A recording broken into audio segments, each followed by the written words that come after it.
Thank you. One more time. Thank you.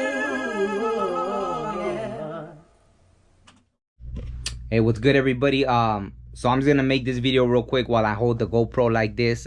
There's this light that broke, so I have to buy a new one. So I'm just gonna hold it like this. Anyways, so I was looking through some old footage. I found this classic video for me that when I was in the studio, right? It was this song that you know, this amazing song that I wrote.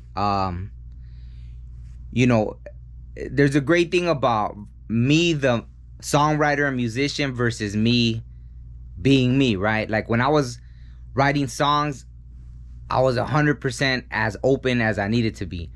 Even if I felt different the next day, on that day when I would be writing the song, I was as vulnerable as I needed to be. I had that gift to do that, right? I could be as open, you know, which was not always good, because then if I was upset, then I had to go back and you know, try to put a filter to it. But usually I really didn't have anyone telling me anything, so I would just be as open as I had to be, right? But anyways, the reason I say that is because this song was a song I wrote for somebody. You know, there was a beat. This wasn't the original beat. There was this other beat someone had sent me, and you know, I was with this girl at the time that I thought, like, I had never met anyone like that before, right? You know, at first I really didn't care, right? I met her, I didn't really care. And then she just stuck around. Like, she, you know, she wouldn't, you know, it was like, she stuck around. And at that time in my life, I wasn't that compassionate towards especially not females, right? It was like, you know, I had been in relationships, but this one just, I don't know, I felt like she was really like a ride or die, as we used to call them then. You know, I don't think that exists so much in this time and age, but that back then it was like a ride or die was really a ride or die. Like, you know, females were really down. Like now it's like, you know, social media wasn't as prevalent, so no one posted like, oh, this guy this guy that. So when you had a female that was down back then, they were really down. They weren't airing out all your problems or anything like that, right? Like, so it was a different kind of love back then. So I thought I had met this girl that I was just like, wow, like, what the hell? This one really won me over. And so I wrote this song for her called Thank You. And you know, it was an amazing song, right? I had already wrote it for some time, but then I was like, you know, this is such a great song. It was just kind of left to the side. Like, I don't think, you know, I think even when I told her, oh, I think I played her the original version, you know, it was more hip-hop-ish, right? I even think she was kind of greedy with it. Like, she didn't want me to share it, right? She wanted it more for her. But then I was like, dude, this song actually is something good. So, you know, the producer I was working with, we remade it. He made a very R&B-ish beat. I'll play it after this video. I don't want to make this too long. I know I'm talking because I'm just kind of going into the whole story. But anyways, so yeah, we end up remaking like the new track, very R&B, very, you know, beautiful track. It was fun even because since I had wrote it to a hip hop track, it was weird. It was like one of the verses was like 13 bars. One of the verses was probably like 15 bars. It was weird to where I remember he got frustrated. Like, oh, no one does that in hip hop. That's not going to sound right. Like, you can't just, you know, because it's usually 8 bars, 12 bars, 16 bars. It's always in the twos, and it's usually that formula, right? 8 bars, 12 bars, 16 bars. And I remember we even argued, and he was like, oh, it's going to sound retarded. And I was like, whatever, I'm paying you, just do it. And he did it, and then it ended up sounding great, right? He was like, oh, this sounds awesome. But, what do you call it? I needed a male singer. I was like, hey, I need a male singer for the hooks. Even though I was doing the hook, he was doing the backgrounds, right? Oh, and I even wrote a verse for like the male singer, right? So he's like, yeah, I got this guy. So he ends up bringing this guy, which I didn't know at the time, right? I didn't know who it was. He just like, yeah, I got this guy. He'll do great, right? Thank you. One more time. Thank you. Interesting, I like that. Thank you. No, it clashes. Just keep it straight. Keep it straight. Thank Thank you. Yeah. I can go down. Yeah. Thank you. Yeah, there you go.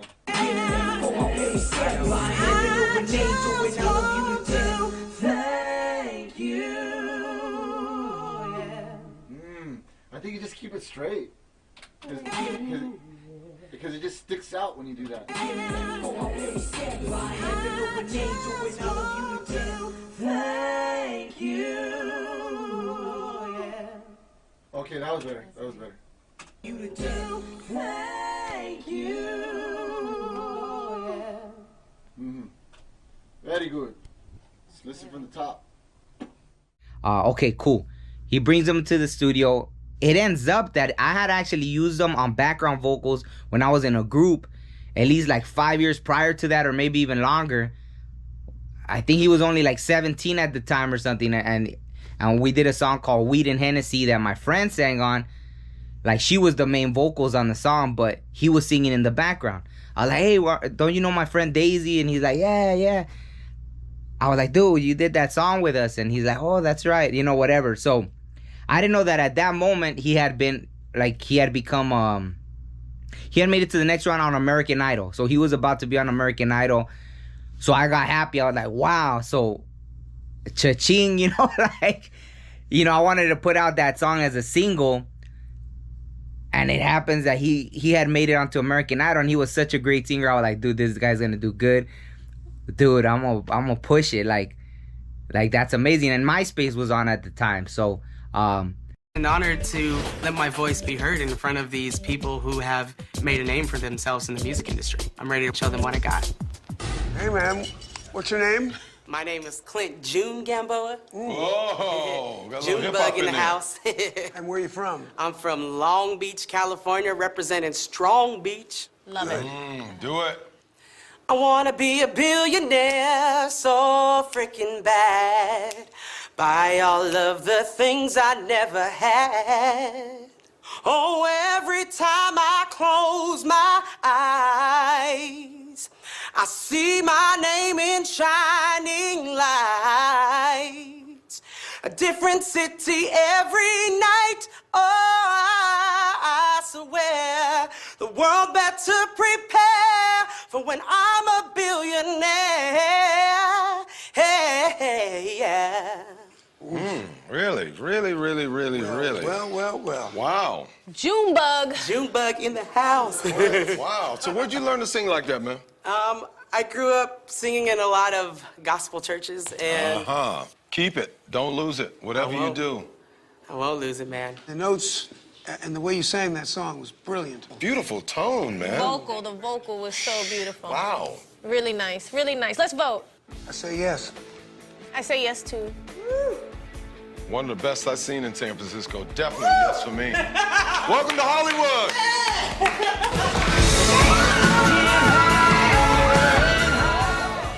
it was like, yeah, I just hit the lottery with this. I had already been doing music for a while. I hadn't really caught a break. So I was like, wow, I just caught a break. This dude's going to be on American Idol. It's going to be amazing, right? So sure enough, I kind of try to hurry up, put out the CD as a single, the song as a single. And then, so yeah, he's on there. He comes out on American Idol, makes it to one of the 12 finalists for the men. But then there was this whole controversy that happens. I'm going to try to edit it in so you guys can see what happened. Hoping for better results as he starts his walk is karaoke host Clint June Gamboa. I wanna be a billionaire. His first audition set the bar high in San Francisco. The way you sang that song was brilliant. One of the best I've seen in San Francisco. Definitely yes for me. But when he got to Hollywood, this R&B singer didn't always stand out for the right reasons. We just had to kick one of our group members out. It had nothing to do with JC's talent because JC is very talented. It just had to do with how we wanted the group to go. Clint was hoping his final solo during Hollywood Week would turn the judges back in his favor. But he told me how they cut it. And I knew him, I was like, dude, this guy's... Here's the weird thing. I was like, he actually helped change my life because we had the same birthday. Out of all things, we both did music, both great songwriters. and we both had the same birthday. But I was more like, my life, I had grown up more like around the thug kind of thing, gang banging, like more of that kind of. I was, that kind of like, I was more like a very, like, not mean, but just very straight kind of. I wasn't enjoying life like I should, and he was the opposite. He was the happiest, like, like super nice, exaggerated nice. And I'm like, dude, this dude has the same birthday as me. How in the hell is he so happy? And I'm all like, just different upbringings, I guess. But he made me want to be happier. Like, I was like, dude, this dude's happy. So I was like, shoot, I'm going to be happy too. Like, believe it or not. Like, that's how people can change your life, right? So anyways, so yeah. So when he was on American Idol, they actually edited it. Because what happened was, they had to sing in groups, and there was this little, chubby kid. I forgot his name. I'll try to edit the footage in. I know I might get hit with the copyright, but I'm just gonna do it for the sake of you guys following along with the story, right? So, anyways, this chubby kid, he was in their group, but they were all strong singers, and the kid looked uncomfortable. He said it didn't look like the kid was fitting in. So the whole group said, should we ask him if he wants to be in another group? Because they were more like kind of strong singers, and I think he was more like a country type singer, something. But he was like a 16-year-old kid, I think. So he volunteered. That's kind of like, that's funny, like, because he's the same way as me in that. Like, I was very, I've always been someone that when everyone was scared to say something, I'd be the outspoken one. So that's kind of how he was. He was like, I'll tell him, it's cool. So they caught that. And they made it seem like he went and made him cry, like he kicked him out of the group. But the whole group had decided on that. No one came to his aid. No one said, nah, we all decided. Like, we asked him. He agreed. He was like, yeah, I would feel comfortable in another group. So when they went and the cameras caught the kid over there crying, they were like, his name's Clint, my friend. So they were like, after Clint's cutthroat move, let's see what the judges think. So the American Idol ran with it, and they made him like he was the worst up to that season. Like, he was the worst person that had existed on American Idol at that point. And I believed them because, I knew how he was in person. And then now having worked in Hollywood all this time, back then people wouldn't have believed it. But now everyone, people make tons of videos talking about Hollywood and this and that. At least that I could say, I never seen all that other crazy thing people make videos about, but that shadiness, yeah, I seen how they edit things. They edit things to however they want. Like, I've seen it with my own eyes. So, it was crazy. They edited it to make it look like he made him cry. He did a cutthroat thing, but the whole group had agreed. Even that little kid had agreed to it. But I guess he wasn't honest. A 16-year-old kid, he didn't know how to be honest. He just didn't know how to be honest. So then he really had his feelings hurt. He didn't speak up like, nah, I'm good. I could, I could be in this group. I could hold my own or something like that. Whatever he felt. But then, he went off and cried. The camera caught it. And then, so then after that, I even started getting, like, I had started pushing the single. It was selling. It sold in a few countries. Like, people were downloading it. I was using that MySpace thing. I was, I had like, I don't know, I had a lot of people. I know I grew my MySpace to like 45,000 people. So I had people, I only had a little bit of music at that time. That song was one of them. So I was pushing it like, and people were like, yeah, I'm going to go download it right now. So people were downloading it, some different countries, Europe, different stuff like that. And then after that show aired, it was like people were trying to threaten me with it, but not like real like threat, but it was like, that light fell or whatever. It was like, Clint's gonna pay for what he did. I think it's JC.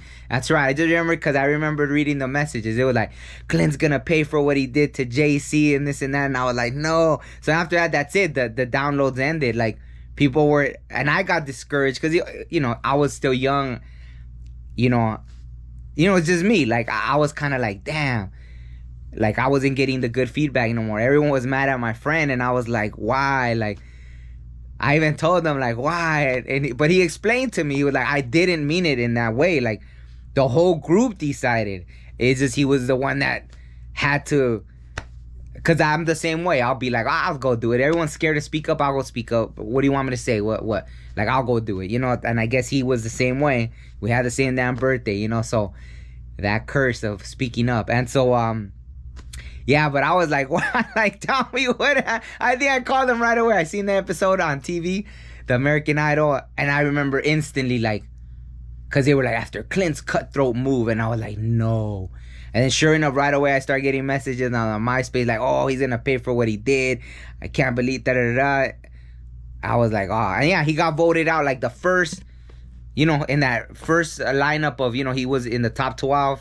He got voted out by America. Once America voted, he got knocked out. And so that's it. I wish that wouldn't have happened. Maybe I would have promoted this song more because, you know, such a great song. Damn, this is going to be really long. Okay, so I'll just say the last part. So then all that happened. You know, I still had the song there. It got a few downloads here and there, but I didn't really push it anymore. And like I said, it was a single, so it wasn't on the whole album where I'm pushing the whole album.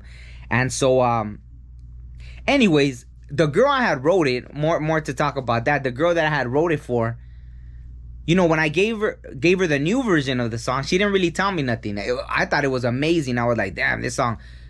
Like, I didn't think I would ever write an R&B-ish, like, very commercial song that could even get radio play, all that. And she didn't tell me nothing. She didn't appreciate it. Like, 2 months later, she called me. Like, I guess she was driving, listening to it, and she calls me crying. Like, oh, my God, it's such a beautiful song. And at that time, I was like, it took you 2 months to tell me now that you like the song? At that point, it was like, you know, like that song, The Thrill Is Gone. Like, I was already like, nah. But then, you know, I got the payback like after probably like 2 years later. I met this random girl. I guess she was that my friend Clint's friend, or I don't know, or she was a fan of his, or no, I think it was his friend. And she heard the song through Clint, because, you know, he was singing like the background, and he did a little verse that I wrote for him to sing on it.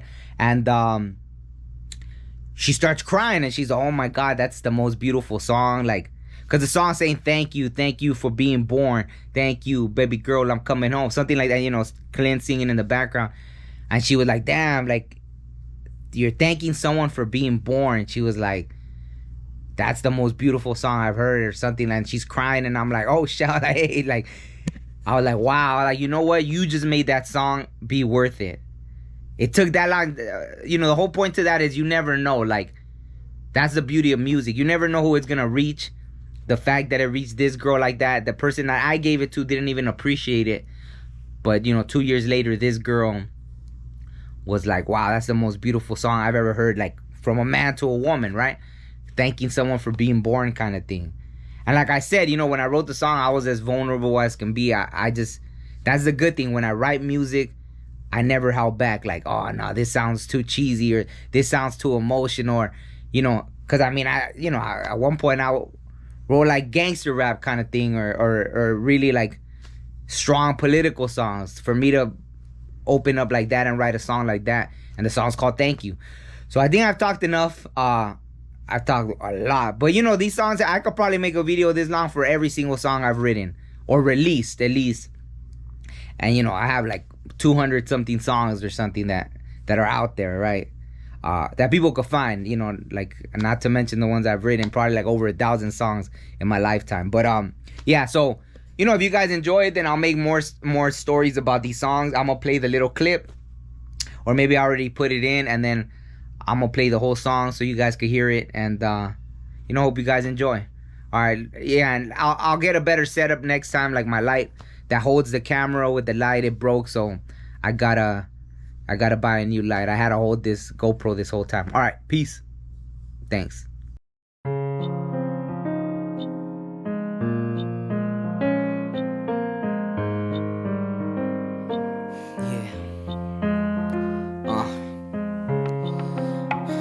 I've been thinking about you, you know, and sometimes I don't know what to say. So I wrote you a song. Listen up, girl. I gather strength from this woman like if she's my queen. Is this sex or love? Feels like a dream. What is this that's taking control of me? Cause my cats get weak when I can feel her breathing. I can see it, the two of us being together, like a fairy tale with the right sun and weather. Ask me if I cheat and I got to say never, cause I'd have to be a dumb man to let these ties sever. We endeavor, hardships till we make it last. You could call me greedy, but I did not share that. Made a pass, score points, then won the game. It's a shame we ain't met sooner, but it's all the same. I like to even take this opportunity to say thanks. Thank you for being born. Thank you, baby girl, I'm coming home. Thank you, right now I'm feeling blessed. Must confess, you a gift left on my very steps. I wanna thank you for being born. Thank you, baby girl, I'm coming home. Thank you, right now I'm feeling blessed. Must confess, you a gift left on my very steps. Since meeting you, it girl, my life's been better. Used to be like Easy and wanted to go get her. Yes, her and even her. But now the way that I feel it, baby girl, is so superb. I ain't had a drink in months, used to spew out on the curb. Oh my guts, it's nuts how I was living. Sinning was appealing, so I guess a little feeling. Thriller killing, whack MCs on the mic is about close as it gets to descriptions that I write. Let's recite poetry in the form of a vow. I could picture us in our very own house. I could picture us raising up a young child. I could picture us with our heads in the clouds, drifting off into eternity where love has no bounds. Looking at each other like, damn, we finally made it. Wow. Thank you for being born. Thank you, baby girl, I'm coming home. Thank you, right now I'm feeling blessed. Must confess, you a gift left on my very steps. I wanna thank you for being born. Thank you, baby girl, I'm coming home. Thank you, right now I'm feeling blessed. Must confess, you a gift left on my very steps. Fly heaven or an angel, and I love you to death. Since the day I met you, all my dark days, they turned to sunshine, and there was no more rain. So I had to tell you these two simple words. You made our